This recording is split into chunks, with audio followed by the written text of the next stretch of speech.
أعوذ بالله من الشيطان الرجيم. بسم الله الرحمن الرحيم. الحمد لله رب العالمين. الصلاة والسلام على أشرف الأنبياء والمرسلين وعلى آله وأصحابه أجمعين. Amma ba'du, Rabbi shrah li sadri wa yassir li amri wahlul 'uqdatan min lisani yafqahu qawli. Allahumma rabbi adkhilni mudkhala sidqin wa akhrijni mukhraja sidqin waj'al li min ladunka sultanan nasira. Rabbi a'udzu bika min hamazatis shayatin wa a'udzu bika rabbi ayyahdurun. Assalamualaikum warahmatullahi wabarakatuh.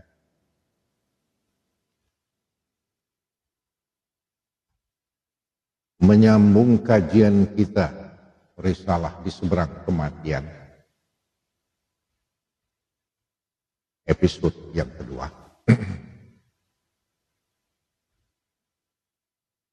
Bertitik tolak pada surah Ali Imran ayat 185. Di situ Allah mengatakan, kullu nafsin za'iqatul maut. Ayat yang paling populer di kalangan para ustadz, apalagi pada waktu takziah menyampaikan jenazah yang akan diberangkatkan, kata-kata ini selalu disampaikan. Kullu nafsin za'iqatul maut. Tiap-tiap yang bernyawa pasti akan menjumpai kematian.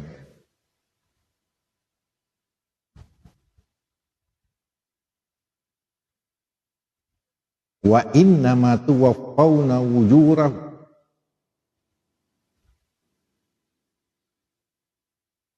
wa inna tuwaffawna wujurakum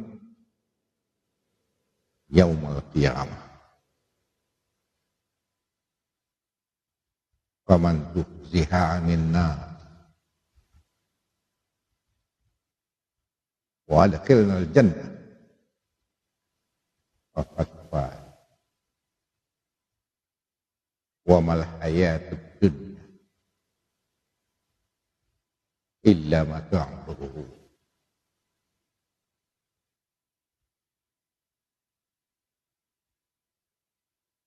Apa yang dikatakan Allah di dalam ayat ini kalau kita bagi menjadi 3 pokok persoalan.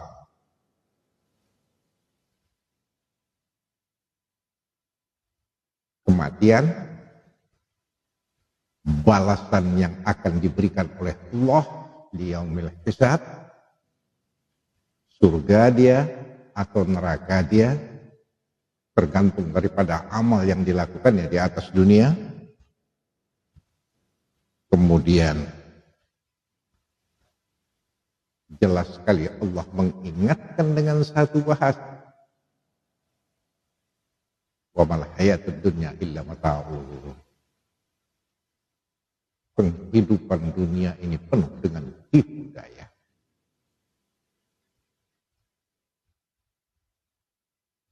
Terkadang heran kita memikirkan, hidup di atas dunia ini memang serba kekurangan. Terkadang untuk mencapai kesempurnaan takut. Jika takut ingin mencapai kesempurnaan di dalam hidup ini, Pak, itu satu tanda kebutuhan buat manusia. Kesempurnaan itu nanti tatkala sampai di hadapan Allah, dihisab oleh Allah dengan mudah, dipersilahkan Allah masuk ke dalam surga, aman. Itulah hidup yang kekal, itulah hidup yang abadi. Mau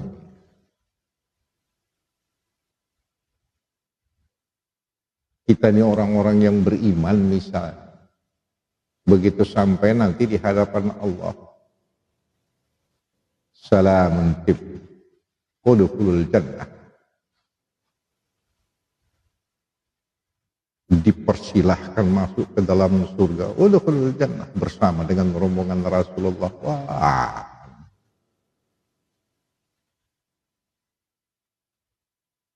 memang kriteria. Kalau berhadapan dengan ada orang yang langsung saja dipersilahkan masuk bersama dengan rombongan Rasulullah. Ada yang melalui proses hisab, mizan Allah berlaku untuk dia. Ada yang salah seorang di antara sebahagian daripada kaum mukminin ditempatkan dulu di Bukit Al-A'raf, dipediarkan Allah saja. Kapan masanya, kapan sampai kapan, hasya wa kalla, ada satupun manusia yang tahu.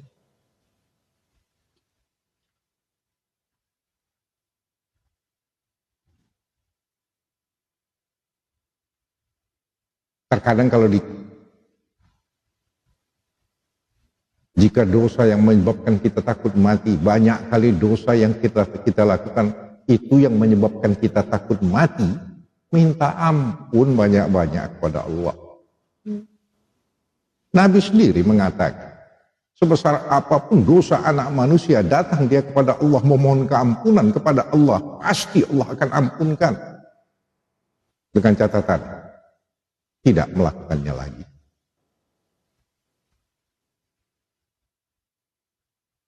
Kalau harta benda yang menjadi sebab kita takut mati, jabatan, pangkat, itu yang menyebabkan kita takut mati, semua pasti akan ditinggalkan. Suatu saat itu akan kita tinggalkan keseluruhannya. Pasti akan bergerak.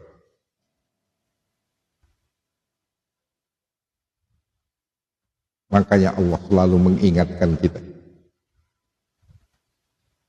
dengan satu bahasa yang lain di dalam Al-Quran. Wa mal hayatud dunya illa la'ib.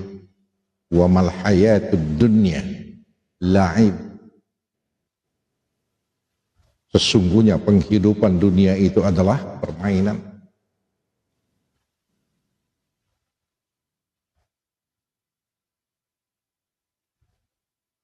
Dan penghidupan akhirat itu adalah kekal.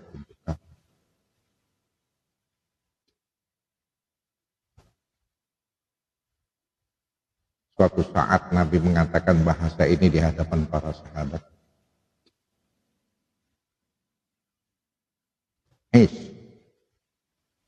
Masih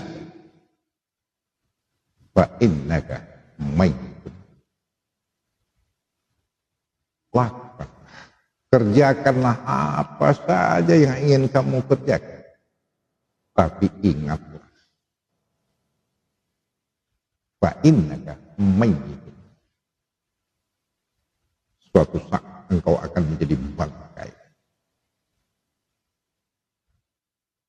Wahbib ma syi'ta fa innaka mufarakatun. Silahkan saya, yang mau dicintain, yang mau dikasihin di atas dunia ini, terserah.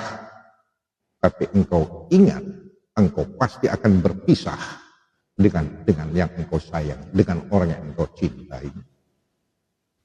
Wa'amal ma syi'ta wa innaka majziyun bi. Semua perbuatan-perbuatan yang kita lakukan pasti ada balasan di hadapan Allah. Kajian saya pada episode yang kedua ini, wahbib ma syi'ta, Tergantung hati ini kepada dunia, tergantung hati ini kepada harta benda, tergantung hati ini kepada pangkat, tergantung hati ini kepada jabatan. Apalagi yang suami istri. Sering Ustaz menyampaikan bahasa seperti ini. Apalagi pada waktu masih istilah pacar-pacaran. Dengan janji yang pokoknya bukan main, sehidup semati. Sehidup semati, begitu difardu kifayahakan saja istri itu Pak, diberangkatkan. Begitu Bilal mengatakan membacakan Al-Fatihah untuk diberangkatkan, bapak ini melirik kiri, ngelirik kanan, lirik kiri, siapalah penggantinya. Mau ikut dalam kuburan? Nggak ada lah. Kebalikannya pun begitu.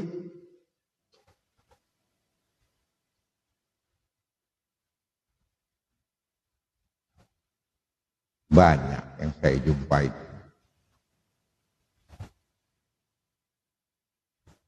Biasanya kami menjelang waktu akan Ramadan itu selalu ziarah ke kuburan. Tempat orang tua, berdoalah di situ.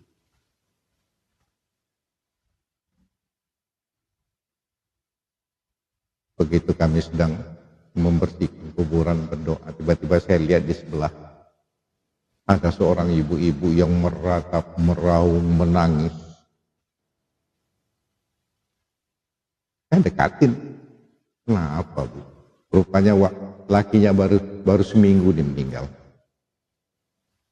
Dalam seminggu ini hampir tiap hari datang ke kuburan itu. Seolah-olah ingin mengadukan nasib lakinya meninggal.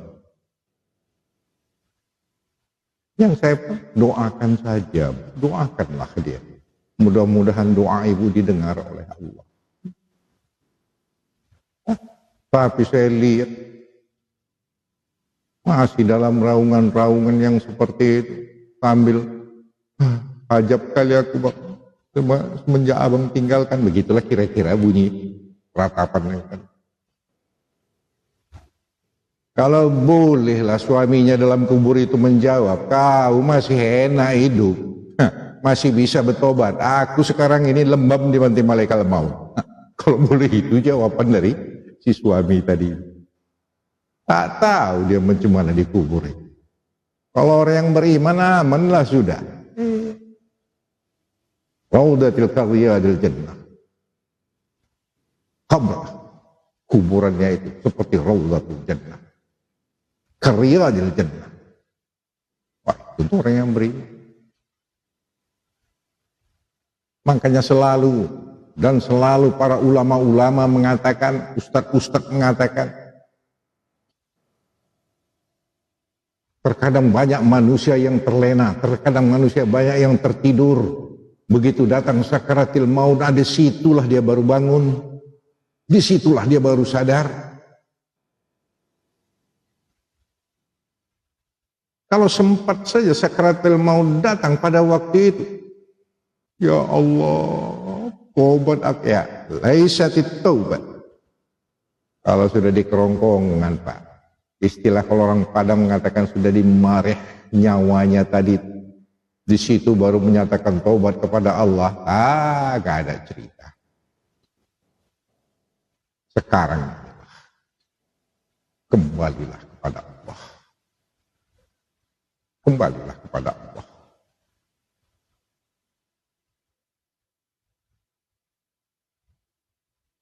Begitu kita diterima. Apalagi Rasulullah mengatakan minad dumu'. Arti daripada minad dumu', menggenang air mata itu. Penyesalan kita terhadap dosa yang kita lakukan.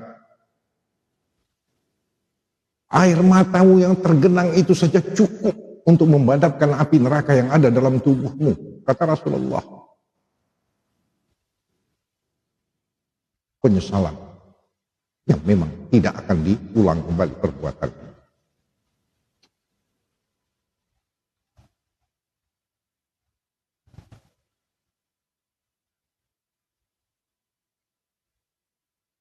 di dalam satu ayat.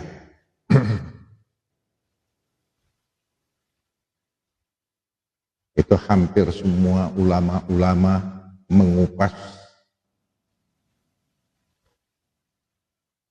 ara'aital ladzi yukadzibu bid-din fadzalikal ladzi yad'ul yatim wa la yahuddu 'ala ta'amil miskin fawailul lil musallin alladzina hum 'an salatihim sahun alladzina hum yura'un wa yamna'unal ma'un.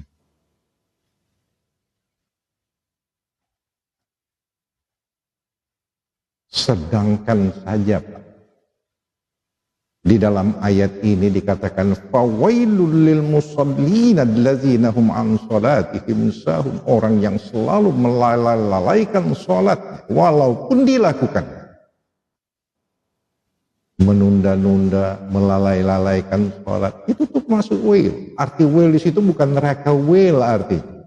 Seperti dalam tafsir yang sering kita jumpain, fawailul musallin, neraka wilah bagi orang yang sholat. Bukan begitu maksud ayat ini. Ayat ini mengatakan fawailul musallin, celaka bagi mereka-mereka yang melaksanakan sholat tapi sahun, melalaikan, menunda-nunda, atau main-main dalam sholat. Ada yang macam begini, bukan tidak. Yang dikatakan oleh Allah dalam kalimat itu.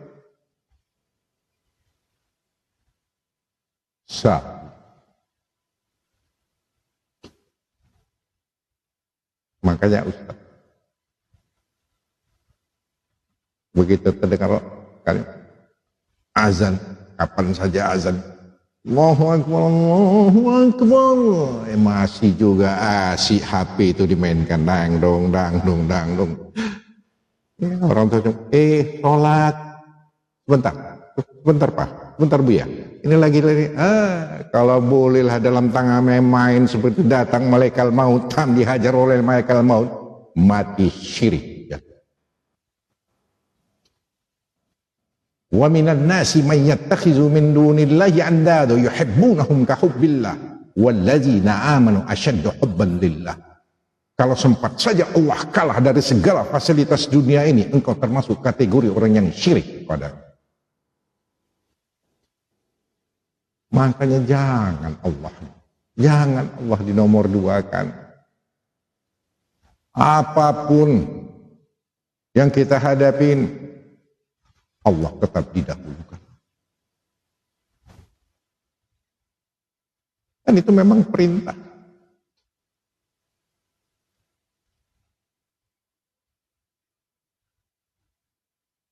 Ada sebahagian ulasan. Dan kalau ini orang bertanya,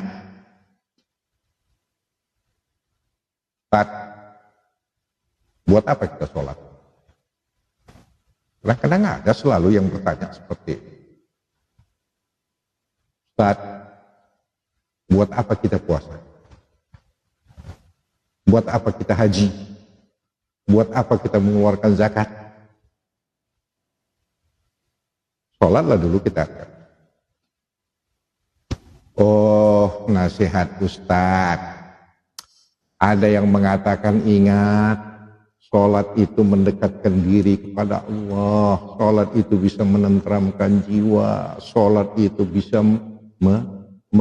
terhindar kita daripada bala. Macam-macam analisis dari para ustaz. Memang benar. Tapi satu-satunya di dalam ayat dikatakan Allah, aqimus sholat. Jangan cari sebab di belakangnya. Sholat perintah. Fi'lul amal. Harus dikerjakan. Jadi kadang-kadang orang mencari hikmah, mengkaji hikmah di belakang apa yang terjadi di dalam diri kita kalau ini yang kita lakukan. Jadi hikmah selalu ditampilkan. Tapi itu perintah Allah, ada cerita. Ustadz selalu mengatakan kalau kepingin turun tangannya Allah, kalau kepingin Allah membela tatkala kita sakaratil maut. Orang yang tidak sholat akan. Jadi tiangnya cuma satu. Sholat dijaganya dengan baik. Bahkan di dalam salah satu riwayat saya jumpai. Begitu berhadapan nanti kita dengan Allah. Siapa sholat? Iya. Ada sholatnya? Enggak ada ya Allah. Campakkan dia udah. Ada sholatnya? Ada. Sisihkan. Dipisah Allah dulu. Baru amal yang lain ngikut. Bahkan Imam Ghazali mengatakan dalam salah satu kitabnya Ihya Ulumuddin mengatakan sholat adalah besi berani untuk amal yang lain. Kalau besi berani ininya yang tak ada, tak ada amal yang lain itu akan melekat. Tapi kalau sholatnya ini ada, sedikit amal pun dia akan cepat menangkap. Pak bagaikan ini. HP yang di hadapan kita ini kan karena ada sinyal. Coba tak ada sinyal, bisa didapat? Enggak. Tapi ada sinyalnya kuat, wah cepat kali menangkap. Itulah dia sholat.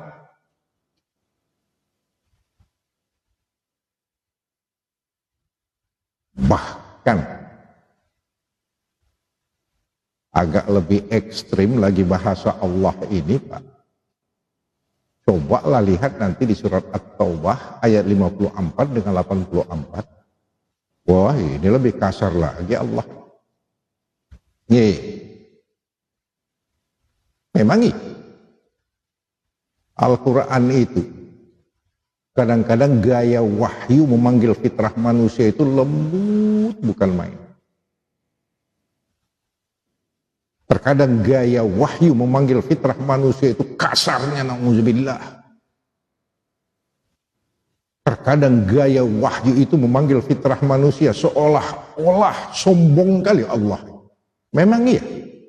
Dan itu memang sifat Allah. Sombong, angkuh, takabur, itu memang sifat Allah. Itu bukan sifat manusia.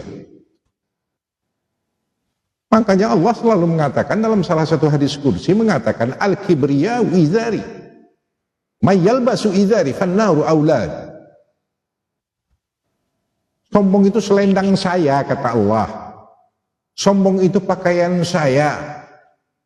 Jangan pakai fannaru aulad. Mereka yang memakai pakaian saya, mereka yang memakai selendang saya, fannaru aulabi, mereka sudah rela dirinya ditempatkan Allah ke dalam neraka jahanam. Makanya jangan sombong. Allah yang punya itu pakaian. Di surat At-Taubah ayat 54 dengan 84, kenapa ekstrim saya mengatakan memang iya. Wa ma mana'ahum an tuqbala minhum nafaqatuhum annahum kafaru billahi wa birusul. Wa ma mana'ahum an tuqbala minhum, apa saja amal ibadah yang dilakukan tidak ada manfaatnya buat dia. Nafkahnya tidak ada manfaat, sedekahnya tidak ada nilai di hadapan Allah. Kenapa? Annahum kafaru billahi wa birusuli. Karena mereka kafir dengan Allah dan Rasul. Timbul pertanyaan, kenapa dikafirkan oleh Allah? Masuk kita yang 54 ini. Kenapa? Wala tusalli ala ahadihim minhum mata abada wala takum ala qabrihi annahum kafaru billahi wa birusuli wala sholat. Karena tidak sholat. Ini juga lah yang membedakan kita nih. Kalau orang kafir jelas memang ahli neraka. Yang membedakan antara kita dengan mereka itu cuma sholat. Makanya Ustadz selalu mengatakan, boleh ini disampaikan Ustadz, sebetulnya tak boleh. Cuman daripada tidak. Sekali-sekali pun jadi, tapi ada sholatnya. Boleh begini, ini tak boleh sebetulnya bahasa seperti ini. Tapi daripada tidak, ya minimal sejumat sekali, nampak orang kampung, adanya dia sholat itu kalian bilang tidak. Minimal setahun 2 kali, Aidil Fitri sama Aidil Adha. Dapat saf yang paling depan pula lagi. Adanya dia sholat, kalian bilang tidak. Bahkan Nabi sendiri mengatakan, yang sekali-sekali ini pun jadilah.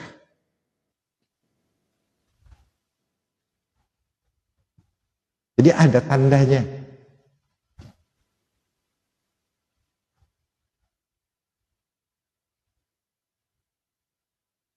Hadis riwayat Bukhari. Di situ dikatakan, fayadkhulu ahlan nar li ahlan nari fayadkhulu ahlal jannah li ahlal jannah. Tatkala yang ahli surga sudah masuk ke dalam surga, yang ahli neraka sudah masuk ke dalam neraka. Selesai? Belum.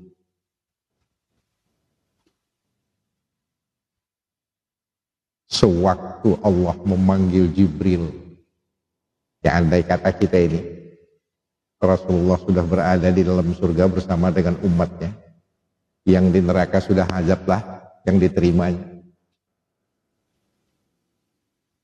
Sewaktu Allah memanggil Jibril, ya Jibril, ya Allah, coba lihat, itu di dalam neraka masih banyak enggak umat Nabi Muhammad? Karena perintah Allah, jumpa dengan Malik. Malik ini malaikat penjaga neraka. Ada apa bro? Salah, padamkan lu sebentar. Kata, dilihatlah oleh Jibril. Ya Allah, masih banyak umat Nabi Muhammad dalam neraka. Sampaikan pada Allah balik. Cuma yang jadi pertanyaan buat saya, dari manalah Jibril ini tahu bahwa kita ini umat Nabi Muhammad? Padahal sejak dari zamannya Nabi Adam sampai kepada cucu-cucu bapak itu bergabung semuanya kalian ahli neraka. Yang menjadi pertanda buat Jibril itu kita ini sebagai umat Nabi Muhammad itu apa? Makanya di hadis ini dikatakan satu-satunya tanda orang-orang yang beriman kepada Allah, tanda dia ini umat Nabi Muhammad, keningnya ini yang bekas sujud yang sekali-sekali itu tidak terpanggang oleh api neraka. Makanya Ustaz mengatakan sekali-sekali pun jadilah, ada tanda itu di kening bahwa kita pernah sujud kepada Allah. Nah itu tidak termakan oleh api neraka. Di situ dikatakan dalam hadis tadi. Sampai kepada banyak ya Allah. Nah, pergi. Sampaikan ini kepada Rasulullah Muhammad. Sampailah Jibril. Namanya orang yang udah di surga. Orang yang sudah menerima nikmat dari Allah, jangankan di surga, di dunia ini saja lagi sedang menerima nikmat kita dari Allah di dunia ini, ya tak akan terima. Siapapun tak akan terima. Biar bini, biar laki tak akan terima. Apalagi anak. Itu di dunia lagi. Apalagi nanti di bumi surga nanti ya. Begitu datang Jibril, Assalamualaikum ya Habibullah, Assalamualaikum wahai kekasih Allah. Ya Jibril ada apa? Apa ada perintah Allah lagi? Enggak. Jadi Allah cuma mengingatkan ya Rasulullah. Apa itu? Umat kau masih banyak di dalam neraka. Wah, terkejut Rasulullah. Disitulah baru teringat loh, kontan Rasulullah sujud kepada Allah. Sujud kepada Allah. Sehingga Allah mengatakan, ya Muhammad, la tasjudu alayya. Al-an la tasjudu alayya. Hari ini enggak ada main sujud-sujud, angkat. Bukan Allah tak tahu. Orang Allah yang merintah. Keluarlah bahasa Rasulullah. Teringatlah Rasulullah dengan janjinya kepada umatnya pada waktu itu. Ummati finnar ya Rabbi. Ummati finnar ya Rabbi. Nah, senyum Allah. Ayo. Ambil. Malik. Iftahu abwaban nar. Buka neraka. Padamkan. Rasulullah beserta rombongannya akan masuk untuk mengambil umat. Itulah dia syafaat Rasulullah. Masuklah Rasulullah. Karena Rasulullah mengingatkan dengan umatnya, andai kata kita pada waktu itu bersama dengan rombongan Rasulullah, mengadu kepada Allah, ya Allah, aku gak jumpa ya Allah, tolonglah. Ada yang mengadu, ayahku tak jumpa ya Allah. Ada yang mengadu, ya Allah, suamiku, istriku, anakku. Ambil, kata Allah. Kalau memang ada di sana, ingat, jumpa, ambil. Itulah dia syafaat muslim lil muslim.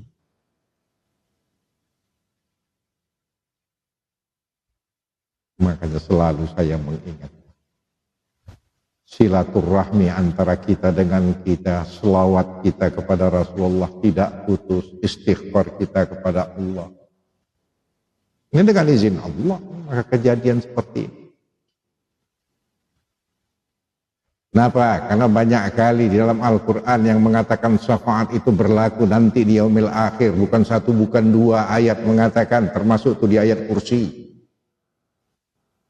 Allahul ladzi la ilaha illa huwal hayyul qayyum la ta'khudhuhu sinatun wa la naum lahu ma fis samawati wa ma fil ard man dzal ladzi yashfa'u illa biiznillah. Siapa yang bisa memberikan izin syafaat itu kalau tidak karena Allah, biiznillah, karena izin Allah.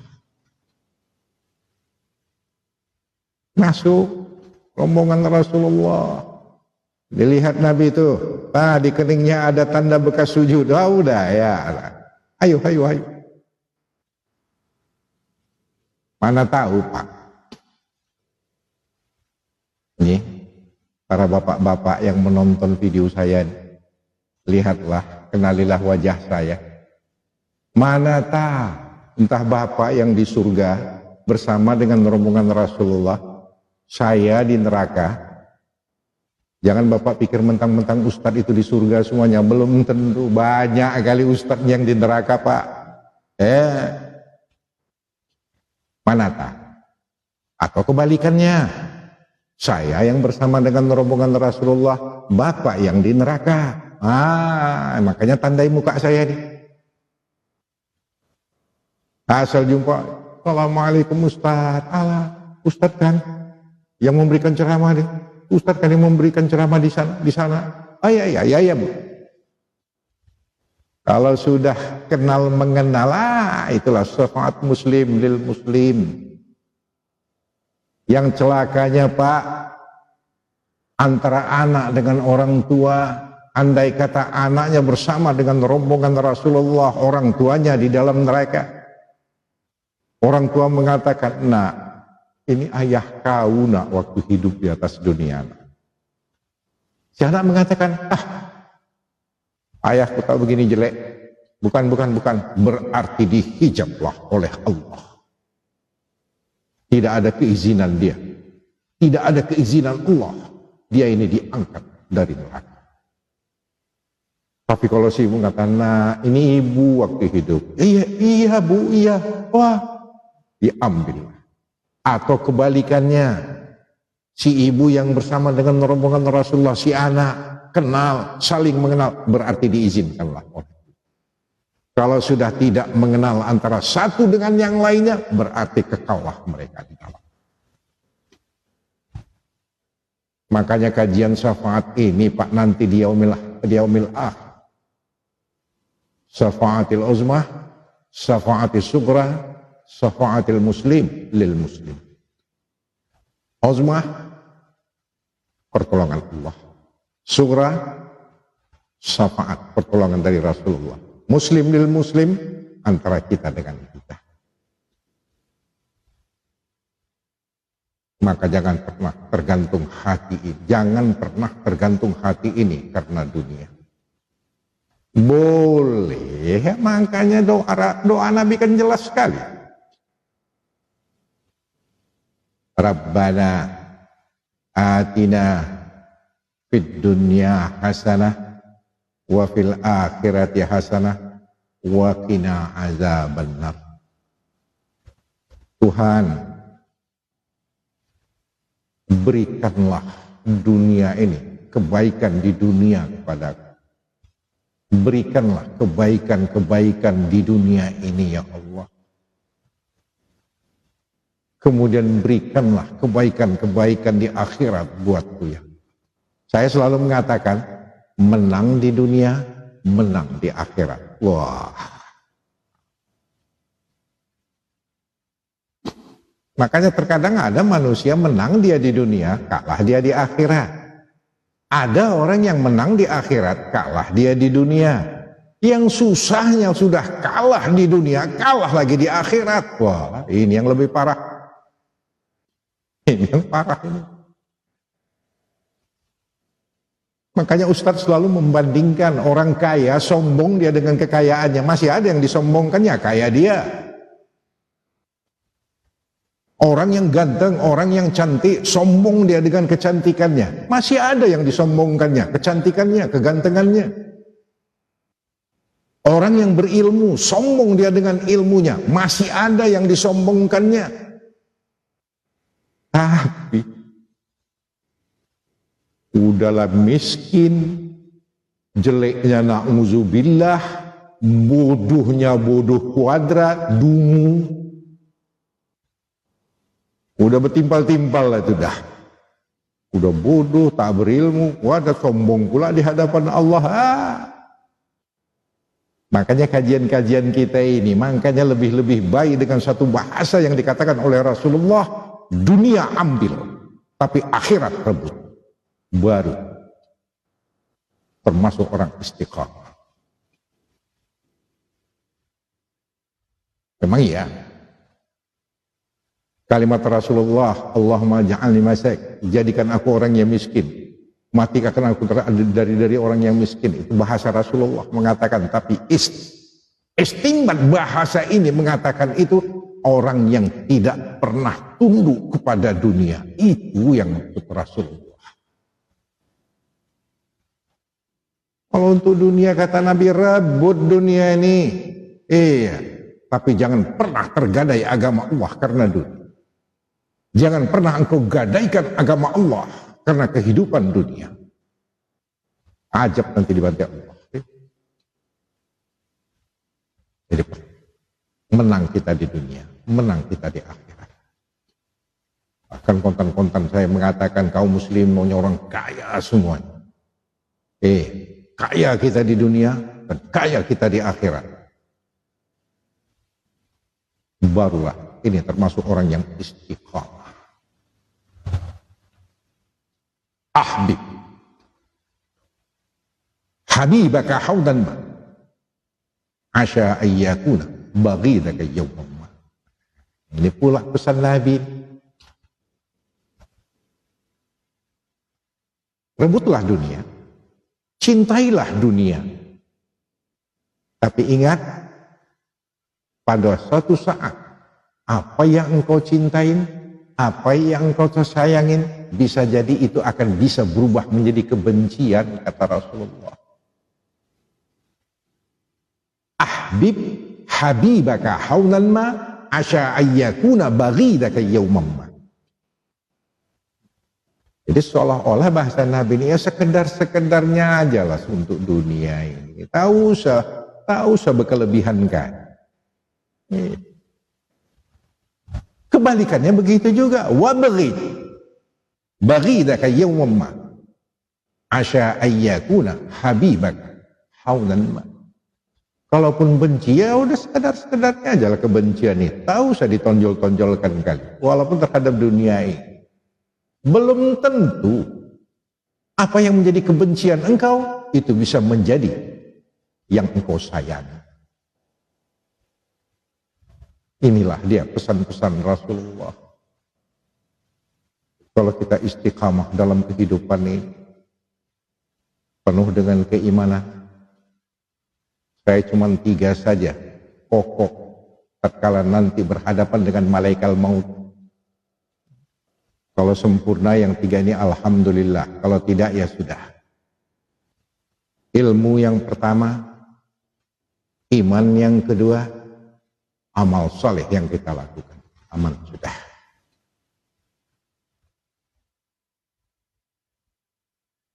Ilmu, iman, dan amal soleh. Tapi kadang-kadang ini orang memutar-mutarkan bahasa ini juga. Ada orang yang berilmu, imannya tak ada. Ada orang yang beriman, berilmu, amal salehnya tak ada. Balik-balik dia. Ada orang yang amal salehnya cukup banyak, ilmunya tak ada. Dua-duanya ada, imannya tak beres. Kadang-kadang kalau kajian iman ini, saya selalu mengatakan, banyak kali orang yang mendefinisikan iman ini ya salah kaprah. Iya. Iman itu kan keyakinan Ustaz, kepercayaan. Iya, gak usah jauh-jauh. Saya lama di India Pak, lama di Pakistan saya sekolah. Saya lihat tuh di sana mereka tuh ular kobra dijadikannya dewa, lembu dijadikan Tuhan. Itu iman namanya. Bisa disalahkan? Ya, memang keyakinan mereka seperti itu. Tapi yang kita butuhkan adalah bentuk keimanan di dalam agama Islam. Kafah. Jadi menyeluruh kehidupan. Ini episode yang kedua. Insya Allah dalam 2-3 hari lagi ini akan kita sambung dengan episode yang ketiga di seberang kematian. Risalah di seberang kematian, kita mulai nanti masuk pada inti-intinya yang akan kita jumpai nanti. Allahumma arinal haqqa haqqa warjudna ittiba'ah wa arinal batila batila warjudna tinabah. Assalamualaikum warahmatullahi wabarakatuh.